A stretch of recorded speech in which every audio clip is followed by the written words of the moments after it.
एक और बेहतरीन क्वेश्चन कॉम्प्लेक्स नंबर का ऑब्जेक्टिव टाइप का जो आपके एग्जाम में भी आ सकता है, एनडीए के भी एग्जाम में आ सकता है। क्वेश्चन को ध्यान से देखिए। कह रहा है कि z is equal to 1 plus iota into 1 plus root 3 iota into 1 plus root 7 iota into 1 plus root 15 iota हो तो मॉडुलस z क्या होगा। ऑप्शन 4 दिए हुए हैं। अब बेटा अगर यहाँ पे आप इन सबको आपस में मल्टीप्लाई करोगे तो मल्टीप्लाई करने में ही आपका काफ़ी समय निकल जाएगा और एक नंबर के क्वेश्चन को सॉल्व करने में आपको 10 मिनट लग जाएगा। तो यहाँ पे हमें क्या करनी चाहिए, तो यहाँ पे हमें लगानी चाहिए प्रॉपर्टी। तो ध्यान रखना कि अगर z, ये प्रॉपर्टी देखिए, z is equal to z1 into z2 into z3 till zn, n complex numbers एक साथ इनटू में और आपको मॉडुलस z निकालना है। तो जरूरी नहीं है कि सबको मल्टीप्लाई करके मॉडुलस निकालोगे।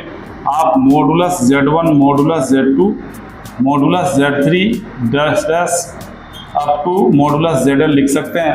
यानी सभी कॉम्प्लेक्स नंबर्स का अलग अलग मॉडुलस निकाल के आप आपस में मल्टीप्लाई कर सकते हैं।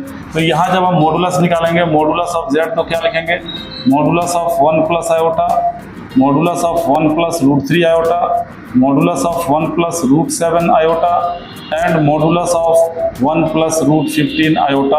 तो चलिए अब मॉडुलस हम निकाल ही देते हैं। तो ये कितना होगा, अंडर रूट रियल का स्क्वायर प्लस इमेजिनरी का स्क्वायर, 1 का स्क्वायर 1, 1 का स्क्वायर 1। इसका मॉडुलस कितना होगा, अंडर रूट रियल का स्क्वायर यानी 1 का स्क्वायर 1, इमेजिनरी रूट 3 का स्क्वायर 3 हो गया। इसका मॉडुलस 1 का स्क्वायर 1, रूट 7 का स्क्वायर 7 हो गया। और इसका मॉडुलस निकालोगे 1 का स्क्वायर 1, रूट 15 का स्क्वायर 15 हो गया। अब जब इन्हें आप कैलकुलेट करते हो तो ये मिलेगा रूट 2, यहाँ मिल जाएगा रूट 4, ये मिलेगा 7 प्लस 1 8, 15 प्लस 1 16। इन सभी को एक साथ रूट में कर सकते हैं, पॉजिटिव नंबर है ये। 2 इंटू 2 का स्क्वायर इंटू 2 का cube into 2 raise to the power 4। और जब बेस इक्वल हो तो सारे पावर्स जुड़ जाएंगे, यानी ये हो जाएगा 2 रेज़ टू द पावर 1 और 2 3, 3 6 4 10। और रूट का मतलब होता है पावर 1/2, हमने रूट को लिख दिया पावर में 1/2। और जब पावर का पावर हो तो दोनों पावर में मल्टीप्लाई होता है, तो ये बन गया 2 की पावर 5। 10 का 1/2 से इंटू करोगे, कट के 5 आ गया, यानी 32 हमारा आंसर है। अब आप देख लीजिए कौन सा ऑप्शन सही है।